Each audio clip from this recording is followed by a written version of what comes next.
I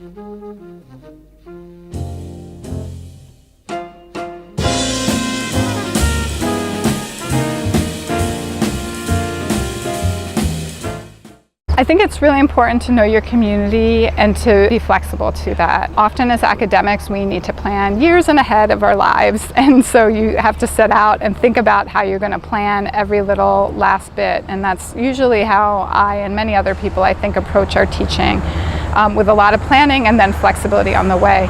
It's really difficult with a community partner. They work on different timelines. Their deadlines work at a different pace than what we're used to in academic institutions, and so flexibility is the most important thing to understanding that and to having a fruitful collaboration. So to get to know your community ahead of time, to let it sit and simmer and not go out and decide I'm going to start something with no knowledge, but to get to know people and talk to them, find out where they're at and what their needs are, and then try to bring our educational experience to them.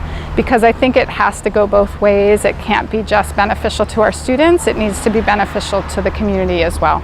This is the first time I've done something quite like this, and so I think it will give me a little bit of time to process and think about where I'm going to take my teaching after this. I do think it's a very different type of learning. That being said, I've always taught doing hands-on activities in my classrooms, as many people do. I have students do some of this stuff before. So I think the new part is the linkage with the community and like taking those skills outside and really pushing the bounds of it, which has been exciting, and I'm not sure how that will change my pedagogy going forward. Maybe I'll try to do some of that in my other classes, I'm not sure. There is much that can be learned by actually going out into the world and directly engaging with these issues. You know, for myself, it's one thing just to have a PowerPoint display of these sorts of concepts or images and be talking about them. There's a whole other to actually bring students to that and to show them and let them engage all of their senses.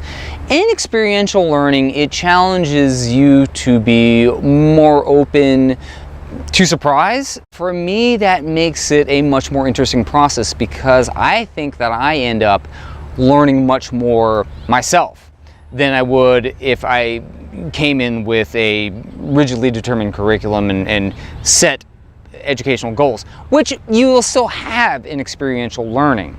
There's just many more opportunities and surprise elements that come into it that I think are all fantastic teachable moments.